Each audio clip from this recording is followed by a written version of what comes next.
Um, well, it's just, I feel very blessed to be here, guys. Good. And I agree completely with what Ian said last week about the thin places. And this church to me is a thin place where I feel God's presence often and strongly. And so today I wanted to talk about joy. And that's why I said those joy songs. Yeah. The joy we have in Jesus, the joy he's given us. And hi, Patty. Anyway, in John 15, it says, I have told you this so that my joy may be in you and that your joy may be complete. The Bible says we have the joy of Christ in us. And to me, this is mind-boggling, to say the least. It also says we have the mind of Christ, but today I want to focus on his joy. There are so many ways that the Lord brings me joy, and one is through the seasons. Magnificent winter storms. I can't explain. When I'm inside and that's happening outside, it's just wonderful. Warm summer evenings. And then I'm thinking of like beautiful orange poppies in springtime when they come out. But of course, as many of you know, autumn is my favorite. I know I've talked about just how much I love autumn. I've talked about the colors God sends our way every year, about how each leaf is different, just like every snowflake is different, each leaf is different. And so I love autumn, and I save the leaves, I put them inside my books to flatten them out and do something with them. But I was remembering another reason I loved autumn. When I was a little child, there was a place at our school where two buildings met together, and all these old dried leaves would gather. And I have this memory of being a little girl and twirling in there while the wind is blowing. And I was like dancing with those leaves.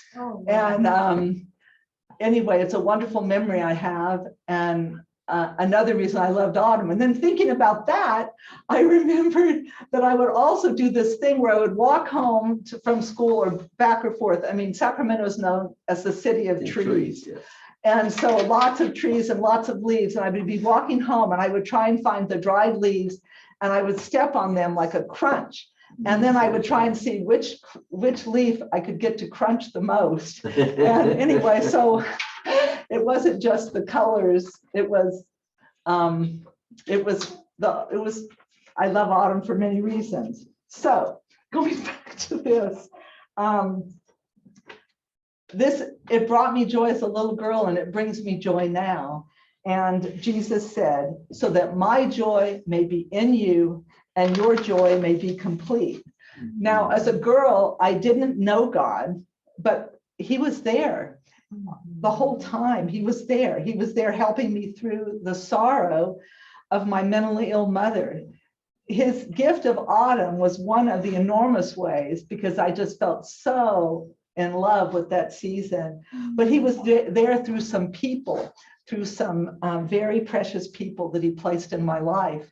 And I wanted to share something about these people. I also want to talk just a little about how we can reframe things in our lives and looking at some of the more challenging or sad experiences we've had and attempting to see them through a different lens.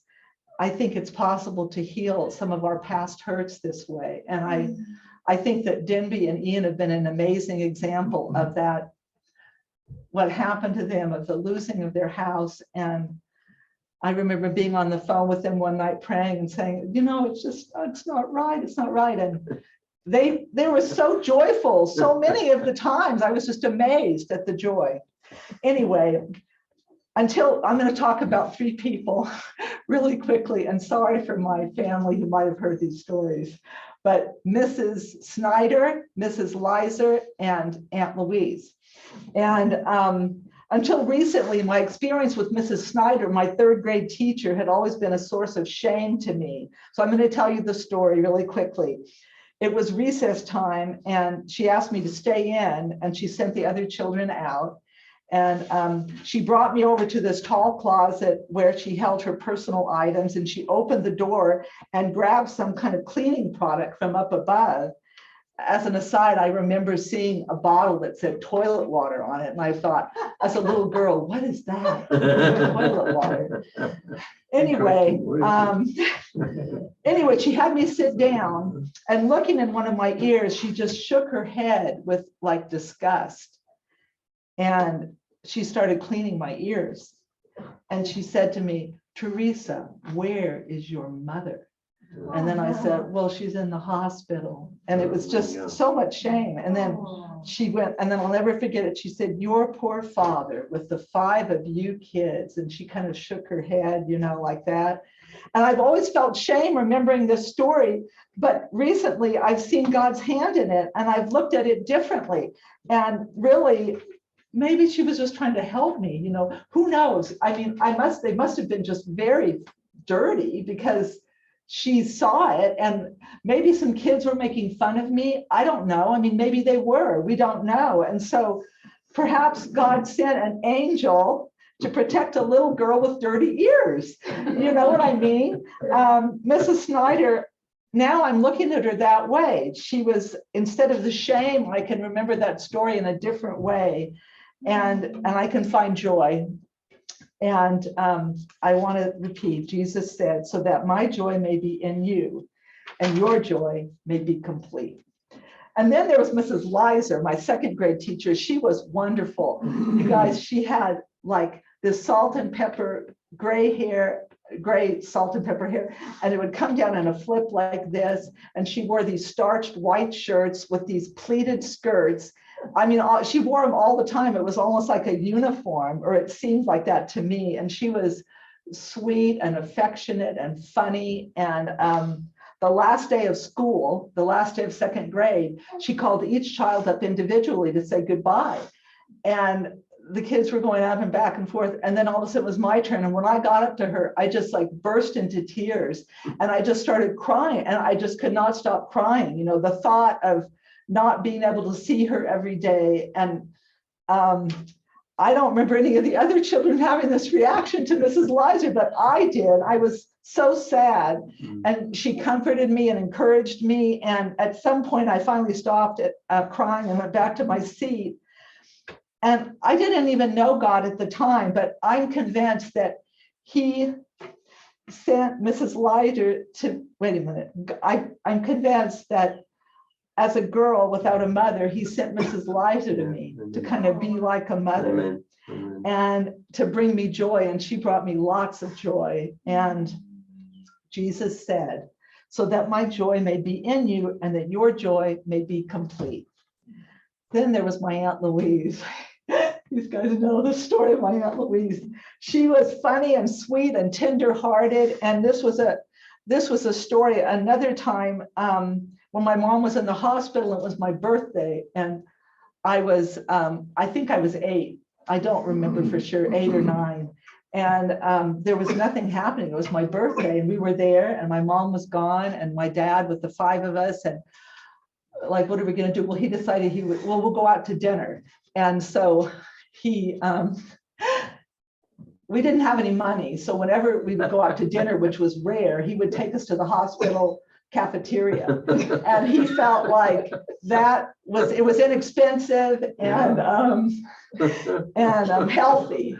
Although, what was the thing? He always said, but they overcooked their vegetables. Anyway, so I'm there at the dinner. I'm at the hospital cafeteria. It was my birthday dinner. Oh, great, you know. And so then I'm thinking, nothing. This day is gone. Nothing's happening. No, I wanted something special to show it was my birthday, but it was the end. And so we got home, and I opened up the door, and there was nothing special. And I was wrong, because there on top of this table, there was a cake with chocolate frosting.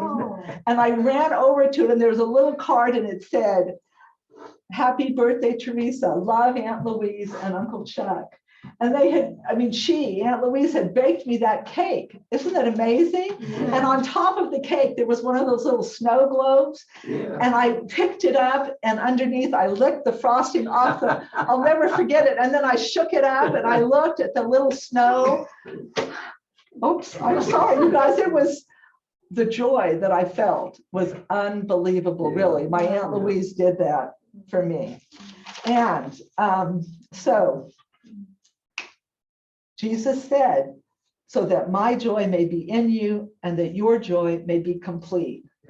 And I want to repeat exactly what he said, quote, I have told you this so that my joy may be in you and your joy may be complete. And I started thinking, well, what's the this he's talking about? And I looked back at some of the things he said previously to that. And here are some of the highlights. I am the vine, you are the branches. If a man remains in me and I in him, he will bear much fruit. Apart from me, you can do nothing.